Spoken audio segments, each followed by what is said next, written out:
नमस्कार, आप देख रहे हैं आज न्यूज तक। ये है भारत की वो 5 मुस्लिम महिलाएं जिन्होंने भारत की आजादी के लिए अपना सब कुछ कुर्बान कर दिया। इन मुस्लिम महिलाओं ने भारत के लिए जो किया वो आज तक कोई नहीं कर पाया। भारत को आजादी दिलाने और उसे ताकतवर बनाने में इन मुस्लिम महिलाओं का बड़ा योगदान रहा। भारत की आजादी में योगदान देने वाली मुस्लिम महिलाओं की लिस्ट में पहला नाम आबादी बानो बेगम का आता है। इन्हें दुनिया बी अम्मा के नाम से भी जानती है। आजादी के महान नायक मोहम्मद अली जौहर और शौकत अली जौहर आबादी बानो बेगम के ही बेटे थे। आबादी बानो बेगम का जन्म 1850 में उत्तर प्रदेश के अमरोहा जिले में हुआ था। इनके पति अब्दुल अली खान रामपुर रियासत के वरिष्ठ अधिकारियों में से थे, लेकिन अचानक हुई उनकी मौत ने सब कुछ बदल कर रख दिया। अब्दुल अली की मौत के बाद आबादी बानो बेगम ने अकेले दम पर अपने 5 बच्चों को पाला पोसा और फिर उन्हें देश की आजादी के लिए वक्फ कर दिया।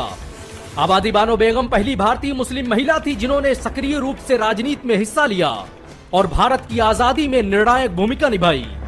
इन्होंने 1917 में अंग्रेजों के खिलाफ सबसे ज्यादा पैसे दान किए और 1920 में खिलाफत आंदोलन का नेतृत्व किया। अंग्रेजों ने जब एनी बेसेंट और मौलाना मोहम्मद अली जौहर और शौकत अली को गिरफ्तार करके जेल भेज दिया तो आबादी बानो बेगम ही वो महिला थी जिन्होंने बाल गंगाधर तिलक के साथ मिलकर आंदोलन चलाया। कहा जाता है कि आबादी बानो बेगम की नमाजें कभी कज़ा नहीं होती थी। वो भरे आंदोलन के बीच भी इबादत के लिए वक्त निकाल लेती। उनके द्वारा अखिल भारतीय मुस्लिम लीग के अधिवेशन में दी गई स्पीच आज भी सबसे खतरनाक स्पीच मानी जाती है। महात्मा गांधी के सामने दी गई इस स्पीच ने पूरे अंग्रेजी साम्राज्य की जड़ें हिला दी थी। भारत की आजादी में योगदान देने वाली महिलाओं की लिस्ट में दूसरा नाम बीबी अब्दुल सलाम का आता है। इनका जन्म 1917 में पटियाला के मशहूर जमींदार अब्दुल माजिद खान के यहाँ हुआ था। इन्हें महात्मा गांधी की बेटी के नाम से भी पुकारा जाता है। बीबी अब्दुल सलाम ने भारत की आजादी और हिंदू मुस्लिम एकता को मजबूत करने में बड़ा योगदान दिया। इनकी वजह से ही बंगाल और पंजाब में होने वाले हिंदू मुस्लिम दंगों की आग शांत हो पाई थी। बीबी अब्दुल सलाम गांधी के राष्ट्रवादी आंदोलन का हिस्सा थी। इन्होंने कई सालों तक गांधी के सेवाग्राम आश्रम का संचालन किया। ये कई सालों तक इंडियन वुमेन कांग्रेस कमेटी का हिस्सा रहीं। 1947 में भारत पाक बंटवारे के वक्त इन्होंने शरणार्थियों के लिए बहुत से संगठन बनाए और लोगों की विस्थापित होने में मदद की। इनकी कोशिशों से ही पटियाला भारत का हिस्सा बन पाया था। भारत की आजादी में योगदान देने वाली महिलाओं की लिस्ट में तीसरा नाम बेगम हजरत महल का आता है। इन्होंने ही 1857 में अवध में होने वाले स्वतंत्रता संग्राम का संचालन किया था। बेगम हजरत महल का जन्म 1820 में फैजाबाद में हुआ था।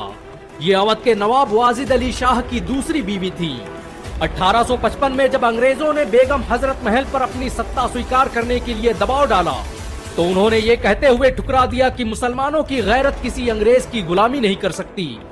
1856 में जब ईस्ट इंडिया कंपनी ने अवध पर हमला करके नवाब वाजिद अली शाह को कैद कर लिया तब बेगम हजरत महल ने अपने बेटे कादिर के साथ मिलकर सत्ता की कमान संभाली और बाराबंकी, फैजाबाद, सीतापुर और आसपास के जिलों के 1,80,000 सैनिकों को इकट्ठा कर बगावत का ऐलान कर दिया। बेगम हजरत महल अपने आखिरी वक्त तक अंग्रेजों के खिलाफ लड़ती रहीं। उनके द्वारा लड़ी गई जंग के निशानात आज भी लखनऊ रेजिडेंसी, हजरतगंज और कैसरबाग के रास्तों पर मौजूद हैं। भारत सरकार उनके नाम के कई अवार्ड और स्टाम्प पेपर भी जारी कर चुकी है। भारत की आजादी में योगदान देने वाली महिलाओं की लिस्ट में चौथा नाम बेगम अनीस किदवाई का आता है। इन्होंने अपनी पूरी जिंदगी भारत की आजादी और उसकी स्वतंत्रता के लिए कुर्बान कर दी। बेगम अनीस किदवाई का जन्म 5 मई 1906 को बाराबंकी जिले में हुआ था। इनके पति शफी अहमद किदवाई भारत के मशहूर राजनेता और क्रांतिकारी थे जिन्हें मसूरी में एक दंगे के दौरान शहीद कर दिया गया।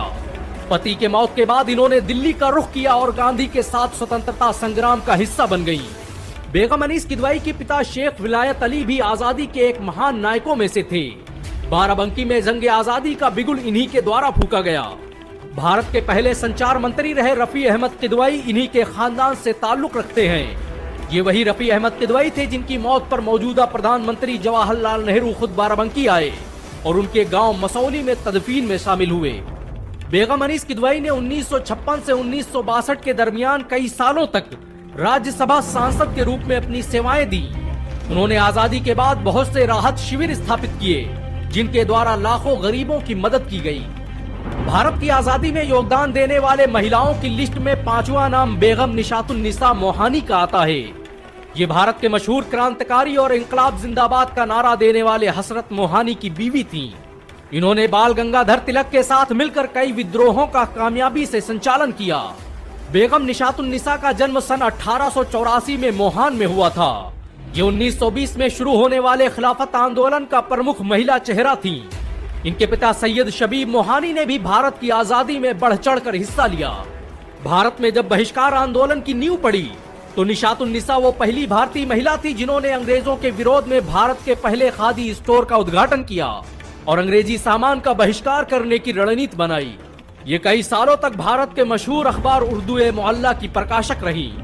इन सब के अलावा ऐसी बहुत सी मुस्लिम महिलाएं हैं जिन्होंने भारत की आजादी और उसकी अस्मिता के लिए अपना सब कुछ कुर्बान कर दिया। सच तो यह है कि भारत की आजादी मुसलमानों के बगैर मुमकिन न थी। बेशक मुसलमानों ने जो इस देश के लिए किया वो कोई और नहीं कर सकता, लेकिन आप एक काम जरूर कर सकते हैं, वो है इस वीडियो को 1 लाख लाइक तक पहुंचाना। अगर एक मुसलमान होने के नाते आपको गर्व महसूस हुआ हो तो इस वीडियो को लाइक